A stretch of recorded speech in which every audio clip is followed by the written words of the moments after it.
నెల్లూరు చందన brothers వార్షికోత్సవ వేడుకలు December 1 నుండి 1000 రూపాయల కొనుగోలుపై స్పాట్ గిఫ్ట్, అన్ని రకాల వస్త్రాలపై అప్ టు 70% ఆఫ్, 1+1, 1+2 కాంబో ఆఫర్లు. సూరత్ శారీస్ 499, 799, 999 రూపాయలు 1+1 ఆఫర్. పట్టు శారీస్ పై up to 70% off, work sarees పై up to 40% off, handloom sarees పై up to 40% off, men's casual shirts పై అప్ టు 50% ఆఫ్, జీన్స్ 1499, 1299, 999 రూపాయలు 1+1 ఆఫర్. కుర్తీస్ 499, 699, 999 రూపాయలు 1+1 ఆఫర్. 3 పీసెస్ సెట్స్ 1499, 1199, 999 రూపాయలు 1+1 ఆఫర్. ప్లాజోస్ పై 1+1 ఆఫర్. కిడ్స్ వేర్ లో ఫ్రాక్స్ పై, చిల్డ్రన్స్ చుడీదార్స్ పై up to 70% off. Boys shirts 999 రూపాయలకే 1+3 ఆఫర్. బాయ్స్ జీన్స్ 999 రూపాయలు 1+2 ఆఫర్. ఫుట్ వేర్ పై up to 50% off. 1 gram jewellery పై అప్ టు 50% ఆఫ్. విచ్చేయండి చందన బ్రదర్స్, జిల్లా టవర్ సెంటర్, గుంటూరు.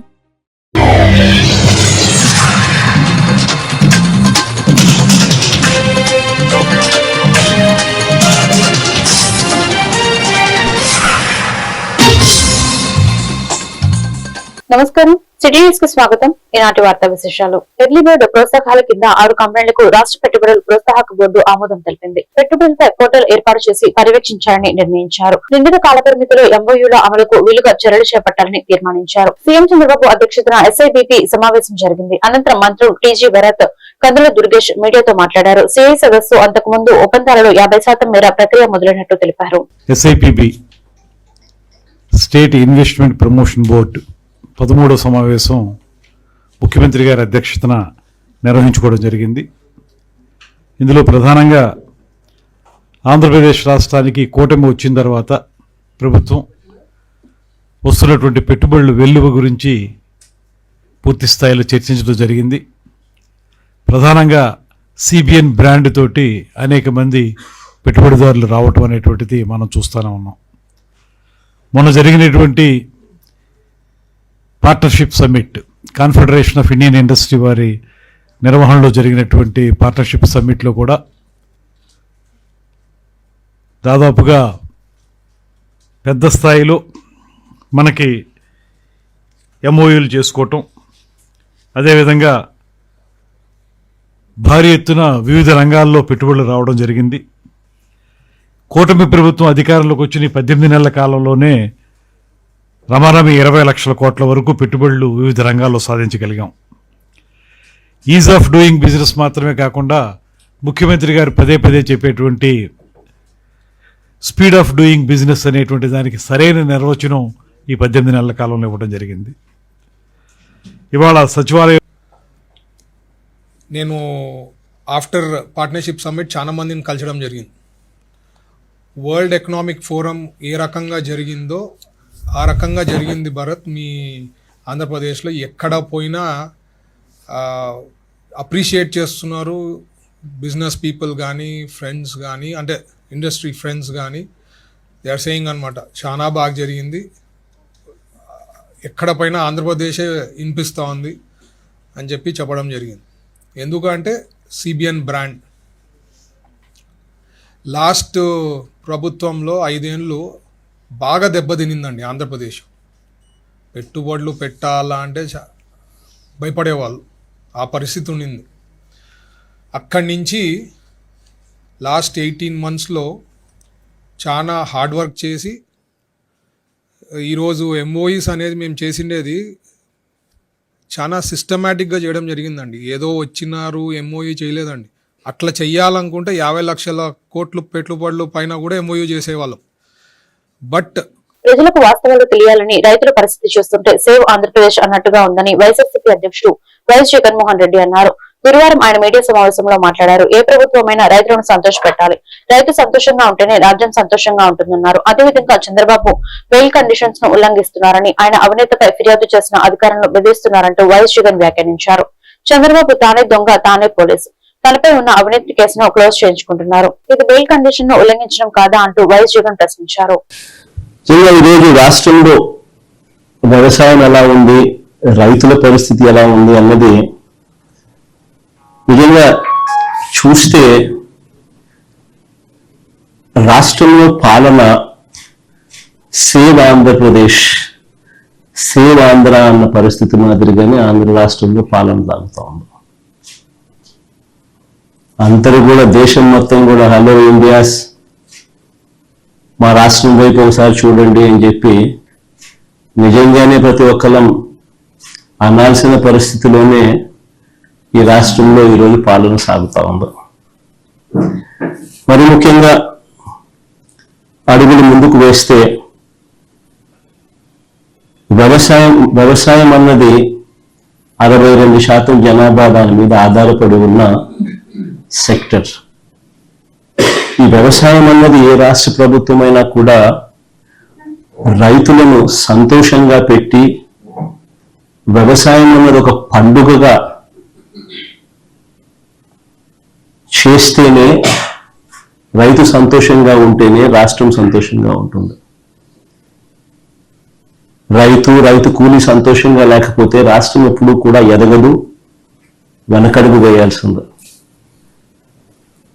మా హయాంలో పండుగగా ఉన్న వ్యవసాయం చంద్రబాబు నాయుడు గారి హయాంలోకి వచ్చేసరికి అది దండుగలా మార్చిన.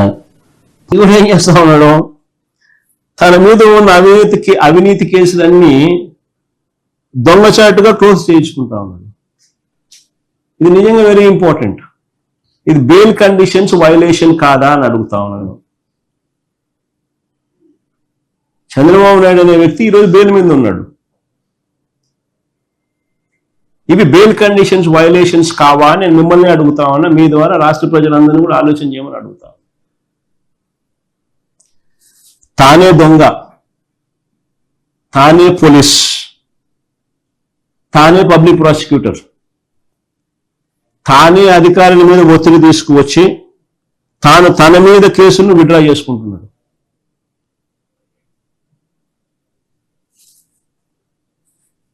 మరి దీన్ని ఏమంటారని అడుగుతా ఉన్నా. కళ్ళ ముందర కనిపిస్తా ఉంది బరి తెగింపు. ఈ బెయిల్ కండిషన్స్ వైలేషన్స్ కావాలని అడుగుతా ఉన్నా.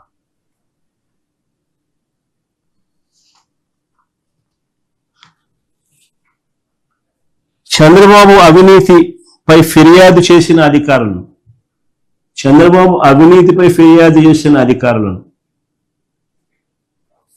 ఆయన బెదిరించి, వారిని భయపెట్టి, వారి చేత అబద్ధపు వాంగ్మూలాలు చెప్పించి గవర్నమెంట్ గా తానే పిటిషన్లు వేసి ఒక్కో కేసు మూసివేస్తున్నాడు.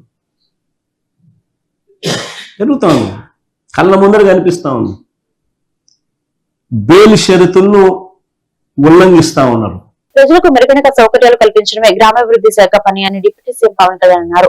చిత్తూరులో డివిజనల్ అభివృద్ధి అధికారి కార్యాలయాన్ని ఆయన ప్రారంభించారు. అదే కార్యక్రమంలో వివిధ జిల్లాలోని 77 డీడీఓ కార్యాలయాలకు పవన్ వర్చువల్ గా ప్రారంభోత్సవం చేశారు. ఈ సందర్భంగా ఆయన మాట్లాడారు. 77 డీడీఓ ఆఫీసులు ప్రారంభించడం సంతోషంగా ఉంది. ప్రజలకు సేవలందించడానికి ప్రభుత్వ సంక్షేమ అభివృద్ధి కార్యక్రమాలకు ఇవి ఉపయోగపడతాయి. రాష్ట్ర వ్యాప్తంగా 10,000 మందికి పైగా ఉద్యోగులకు పదోన్నతులు అందించాం. పంచాయతీరాజ్ వ్యవస్థ పటిష్టానికి ఐటీ వింగ్ ఏర్పాటు చేశామని పవన్ కళ్యాణ్ వెల్లడించారు. ఫర్నిచర్ తో పాటు వైట్ వాష్, బాత్రూమ్స్, టాయిలెట్. ఈ పంచాయతీరాజ్ శాఖ చేపట్టిన తర్వాత it's instrumental back bone of the entire state administration. 70% మనది గ్రామాలకు ఉన్న రాష్ట్రం ఉంది. అందుకే దీనికి మేము ఎంత బెస్ట్ చేయగలం, ఎంత బాగా చేయగలం దాని మీదే మనసు ఉండింది. సో దాంట్లో భాగంగా చాలా సంస్కరణలు కానీ, గతంలో ఏం జరిగినాయి, గత 15-20 సంవత్సరాలకు ఏం జరిగినాయి, అలాగే ప్రత్యేకించి లాస్ట్ 5 yearsలో ఏం జరిగినాయి అనేది నేను రాగానే దాన్ని చాలా ఈ రివ్యూ మీటింగ్స్లో మాట్లాడటం జరిగింది. దాంట్లో భాగంగా ప్రత్యేకించి ఇలాంటి ఒక అడ్మినిస్ట్రేటివ్ బిల్డింగ్ కావాలి. దాదాపు 10 నుంచి 12 సేవలు విభిన్నమైన ఆఫీసుల్లో ఉంటారు. దీనికి ఏదైనా చేయాలి, దీనికి అన్నింటినీ కలిపి ఒక అంబ్రెల్లా కింద పట్టుకు రావాలనేది ఫస్ట్ మంత్లో వచ్చింది నా దృష్టికి. ఆ రోజు నుంచి పేషి అధికారులందరితో కూర్చొని మాట్లాడి, ప్రిన్సిపల్ సెక్రటరీ గారితో మాట్లాడి, కమిషనర్ గారితో మాట్లాడి ప్రతిసారి దాన్ని చాలాసార్లు రివ్యూ చేస్తూ ఇక్కడ దాకా పట్టుకొచ్చాం. సో దీంట్లో భాగంగా ఈ 77 ఈ ఆఫీసెస్ ప్రారంభించడం నిజంగా చాలా ఆనందంగా అనిపించింది.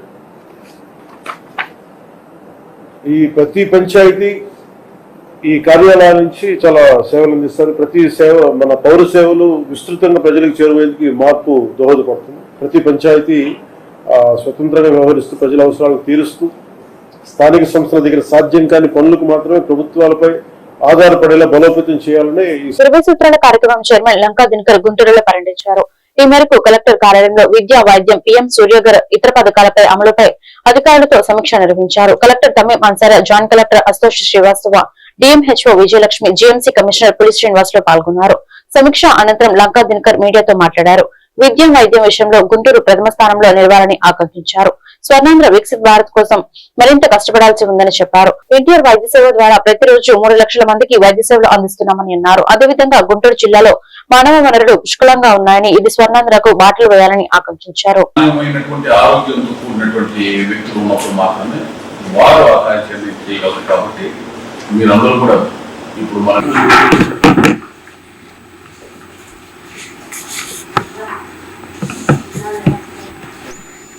హెల్త్ ఎడ్యుకేషన్, ప్రైమరీగా హెల్త్ ఎడ్యుకేషన్కి సంబంధించినటువంటి వివిధ రకాల కేంద్ర మరియు రాష్ట్ర ప్రాయోజిత పథకాలకి సంబంధించినటువంటి సమీక్షా సమావేశం నిర్వహించడం జరిగింది.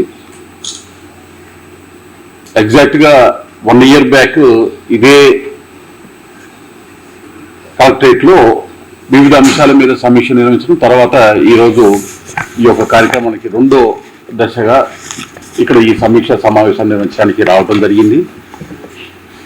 ముఖ్యంగా విద్య, వైద్య ఈ 2 రంగాల ద్వారా స్వర్ణాంధ్ర సాధన లక్ష్యాల్లో గుంటూరు జిల్లా అనేటటువంటి రాష్ట్రంలో ప్రథమ స్థానంలో నిలవాల్సినటువంటి అవసరం ఉంది. ఎందుకంటే చరిత్ర ఒకసారి చూసినప్పుడు కూడా విద్యకి కేంద్రంగా గుంటూరు ఉంది. ఈ కోస్తా ప్రాంతం మొత్తంలో కూడా గుంటూరు జనరల్ హాస్పిటల్ అని అంటే మొత్తం కూడా పేరు ప్రఖ్యాతులతో ఉన్నటువంటి హాస్పిటల్, అనాదిగా ఉన్నటువంటి పేరు ప్రఖ్యాతులుగా ఉన్నటువంటి విద్యా వైద్యానికి రెండింటికి కూడా మూల స్తంభంగా ఉమ్మడి ఆంధ్రప్రదేశ్లో కూడా ఉన్నటువంటి ప్రాంతంగా గుంటూరు విరసిల్లినటువంటి ప్రాంతం ఇది. స్వర్ణాంధ్ర వికసిత భారత్ సంకల్పానికి అనుగుణంగా విద్య, వైద్య రంగాల్లో గుంటూరు జిల్లాలో ఫలితాలు సాధిస్తూ ఉంది. ఇంకా పురోగతితో ముందుకు వెళ్లాల్సినటువంటి అవసరం ఉంది. జాతీయ ఆరోగ్య మిషన్, నేషనల్ హెల్త్ మిషన్కి సంబంధించినటువంటి కార్యక్రమాల మీద ప్రత్యేకమైన దృష్టి పెట్టడం జరుగుతూ ఉంది. ఆయుష్మాన్ భారత్, డాక్టర్ ఎన్టీఆర్ వైద్య సేవలో అత్యుత్తమ ఫలితాలని ఈ జిల్లా నుంచి దాదాపు 2.5 లక్షల నుంచి 3 లక్షల మంది వరకు ఇప్పటి వరకు ఏదైతే ఈ ప్రభుత్వం వచ్చిన దగ్గర నుంచి ఈ సేవలు ఇప్పటి వరకు దాదాపు 3 లక్షల మందికి ఎన్టీఆర్ వైద్య సేవ నుంచి 3,257 ప్రొసీజర్స్లో ఇక్కడ ఆ సర్వీస్ అనేటటువంటిది అందిస్తూ ఉండటం జరుగుతూ ఉంది. గుంటూరు జిల్లా అనేటటువంటిది మానవ వనరుల అభివృద్ధికి పెట్టింది పేరు. ఇది స్వర్ణాంధ్రకి బాటలు వేసేటటువంటి దిశగా అడుగులు పడాల్సినటువంటి అవసరం ఉంది. ముఖ్యమంత్రి చంద్రబాబు నాయుడు గారు $2.4 ట్రిలియన్ ఎకానమీ ఏదైతే ఉందో 2047 మాలపల్లి నవల దినోత్సవాన్ని గుంటూరులో ఘనంగా నిర్వహించారు. ఉన్నవ లక్ష్మీనారాయణ జయంతి సందర్భంగా బ్రాడీపేట శారదా నికేతన్లో కార్యక్రమం ఏర్పాటు చేశారు. ఈ కార్యక్రమంలో కేంద్ర సాహిత్య అకాడమీ అవార్డు గ్రహీత పెనుకొండ లక్ష్మీనారాయణ, సినీ దర్శకుడు తమ్మారెడ్డి భరద్వాజ, డొక్కా మాణిక్యవర ప్రసాద్, లక్ష్మణరెడ్డి తదితరులు పాల్గొన్నారు. వితంతు వివాహాలను ప్రోత్సహించడంలో ఉన్నవ లక్ష్మీనారాయణ ఎంతగానో కృషి చేయడం జరిగిందని వారు వెల్లడించారు. సమాజంలో నెలకొన్న సమస్యలను ప్రతిబింబించే విధంగా మాలపల్లి నవలను రచించారని తెలిపారు. అదేవిధంగా 100 ఏళ్ల చరిత్ర కలిగిన శారదా నికేతన్ మరో 1000 సంవత్సరాల పాటు కొనసాగే విధంగా పరిరక్షించాల్సిన అవసరం ప్రభుత్వం పైన ఉందని అన్నారు.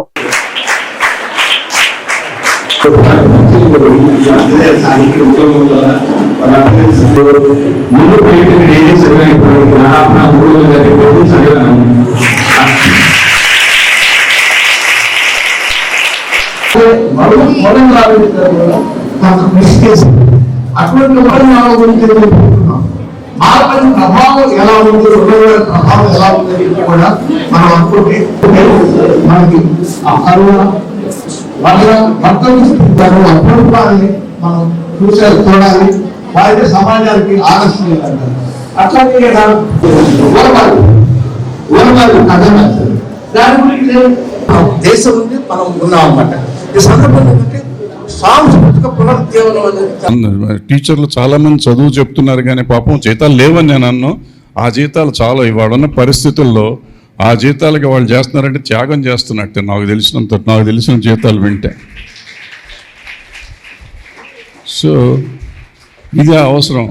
ఆ రోజున ఇంగ్లీష్లోనూ ఏదో వేరే మాధ్యమంలో చెప్పేవారు కాదు, తెలుగు మన మాధ్యమంలో కావాలని, తెలుగు సంస్కృతం అది ఆడపిల్లలకి కావాలని చెప్పి ఆ రోజున ఎంతో ఆలోచనతో పెట్టిన ఇది ఇవాళ ఆంగ్లేయులు అయితే వెళ్ళిపోయారు, కానీ మనం కూడా ఆంగ్లేయమే కావాలి అని చెప్పి వేరే ఏదో కార్పొరేట్ స్కూళ్ళు కాలేజీలు అని పెట్టి అటు బయటికి పంపించేసాం.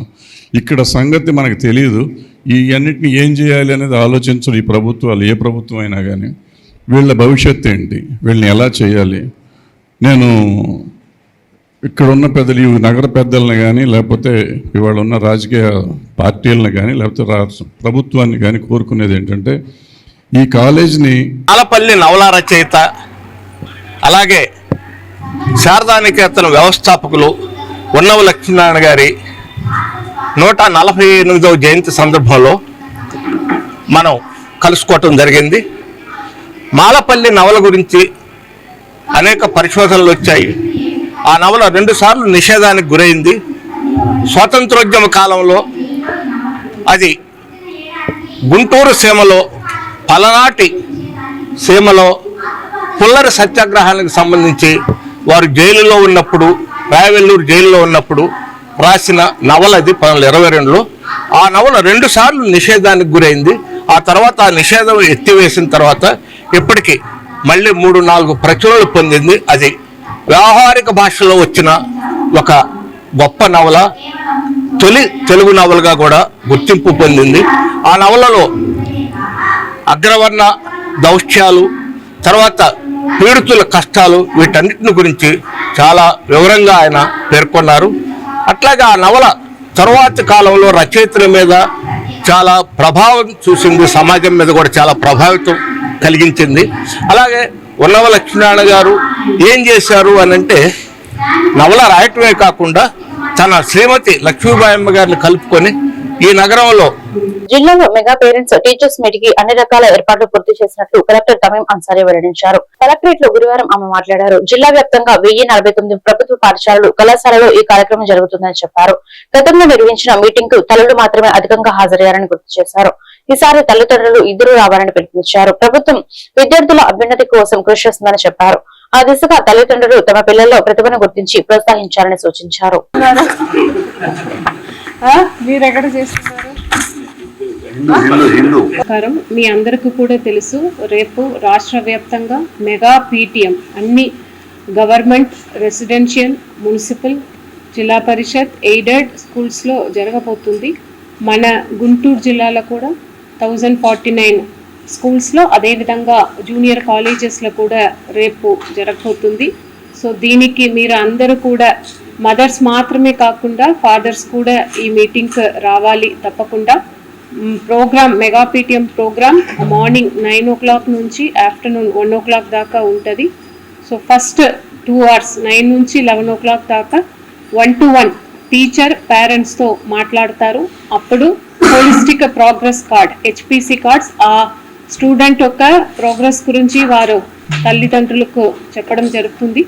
అదేవిధంగా ఇప్పుడు ప్రైమరీ స్కూల్ పిల్లలకు ఫౌండేషనల్ లిటరసీ అండ్ న్యూమరసీ దాని మీద ఒక బేస్ లైన్ సర్వే కూడా చేయడం జరుగుతుంది.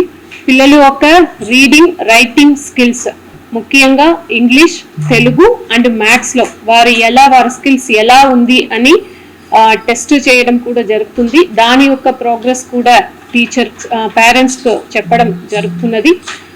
ఇవి అన్ని కూడా రేపు మార్నింగ్ 9 నుంచి 11 o'clock దాకా జరుగుతుంది. దెన్ 11 నుంచి 1 o'clock దాకా అక్కడ ఉన్న students, parents, SMC committee chairman అందరూ కూడా రేపు జరగబోతున్న ప్రోగ్రాంలో వారు మాట్లాడుతారు.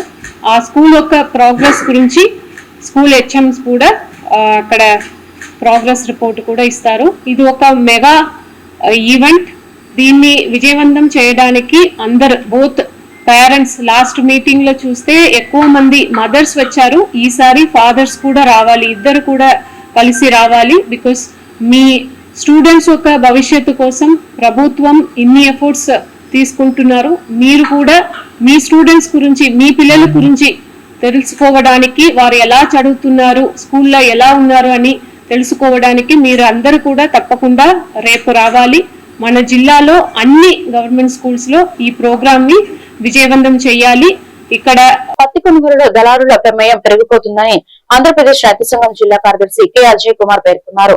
ఈ క్రాప్ బినామీ పేర్లతో అవకతవకలకు పాల్పడుతున్నారని చెప్పారు. దీంతో రైతులు పెద్ద మొత్తంలో నష్టపోతున్నారని తెలిపారు. మద్దతు ధర 8,000 ఉంటే సగానికి సగం ధర తగ్గించి పత్తిని కొనుగోలు చేస్తున్నారని ఆయన వెల్లడించారు.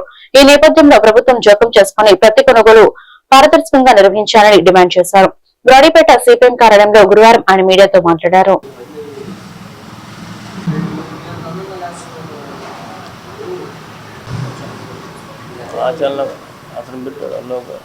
పంట పండించడానికి ఎంత కష్టాలు పడ్డారో ఇప్పుడు అమ్ముకోవడానికి అంతకన్నా ఎక్కువ కష్టాలు పడాల్సిన పరిస్థితి దాపురించినాయి. దీనికి కారణం కేంద్ర రాష్ట్ర ప్రభుత్వాల బాధ్యత వహించాల్సి ఉంటుంది. ఈరోజు గుంటూరు జిల్లాలో దాదాపు 70,000 ఎకరం వరకు పత్తి సాగు చేయడం జరిగింది. దాదాపు 73,000 మంది రైతులు పత్తి రైతు పండించారు.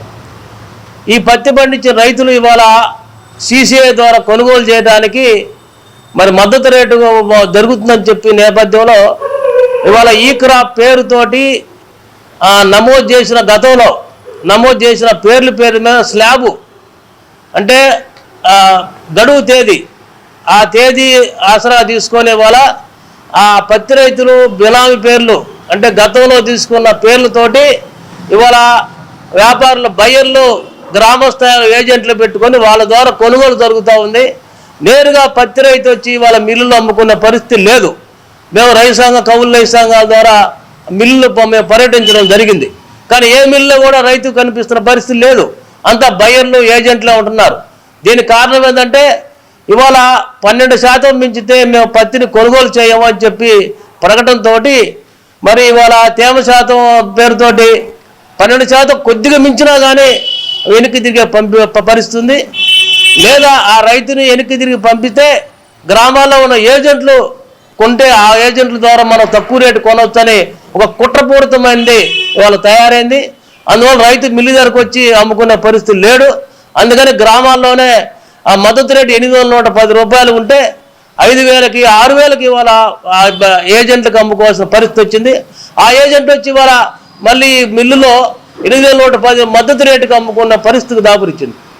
దీనివల్ల బయర్లు బాగుపడుతున్నారు, అదేవిధంగా ఏజెంట్లు బాగుపడుతున్నారు. కానీ రేయింబాల కష్టపడిన పండించి ఎకరానికి 50 నుంచి 60,000 ఖర్చు పెట్టిన మరి రైతు మాత్రం వాళ్ళ దివాలా పరిస్థితిలో ఉన్నాడు. దీనికి కారణం రాష్ట్ర ప్రభుత్వం చెబుతుంది, మేము ఈ సంవత్సరం తుఫాను వరదల వల్ల తేమ శాతం 20% వరకు ఉండే విధంగా మేము కృషి చేస్తామని లేఖ రాశామని చెప్తున్నారు. కానీ ఇంతగా లేఖ సమాధానం ఏంటి? కానీ రైతులు ఇప్పుడు అమ్ముకోవాలి. రాష్ట్రంలో గంజాయి డ్రగ్స్ సమస్యలు యువతను పట్టి పీడిస్తున్నాయని ఏఐవైఎఫ్ నేతలు షేక్ వలి జంగాల చైతన్య తెలిపారు. మాదక ద్రవ్యాల సరఫరాను వెంటనే అరికట్టాలని డిమాండ్ చేశారు. ఈ మేరకు కొత్తపేట సిపిఎం కార్యాలయంలో గురువారం మీడియాతో మాట్లాడారు. నెల్లూరు జిల్లాలో పెంచలే హత్యలో అధికార పార్టీ నేతల హస్తం ఉందని చెప్పారు. మాదక ద్రవ్యాల నియంత్రణలో డిప్యూటీ సీఎం పవన్ కళ్యాణ్, హోంమంత్రి అనిత ఘోరంగా విఫలమయ్యారని విమర్శించారు.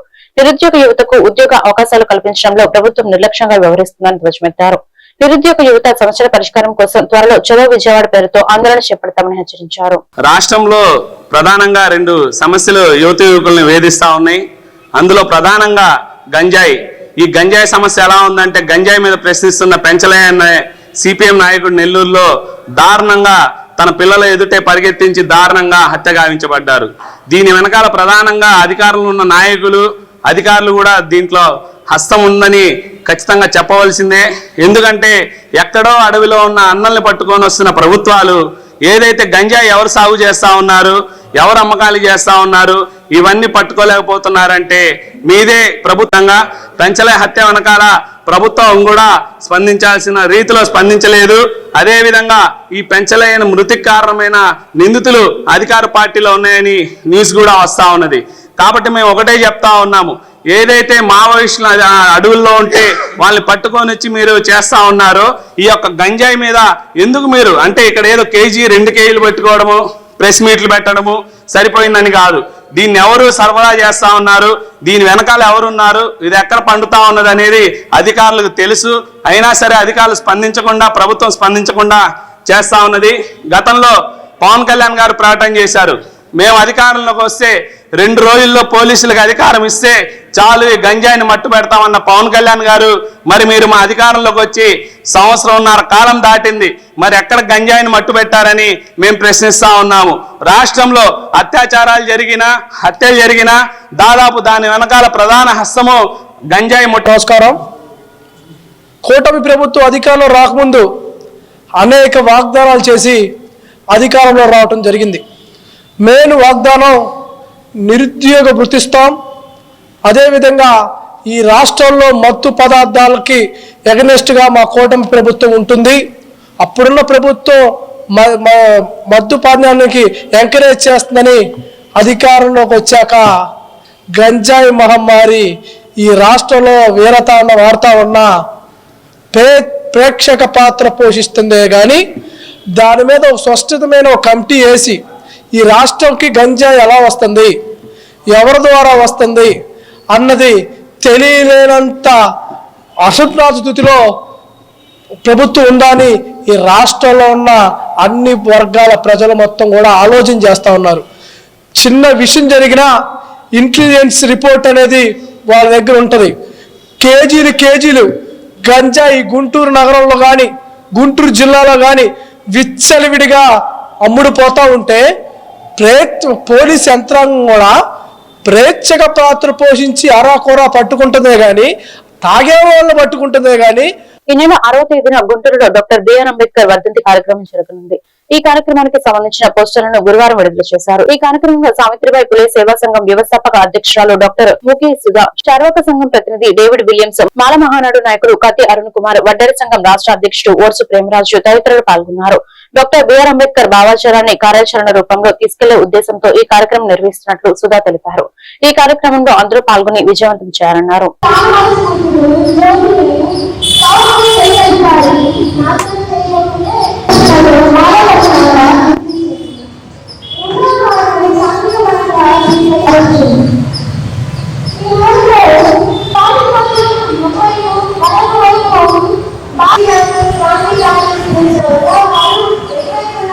నా పేరు డాక్టర్ మూపిరి సుధా,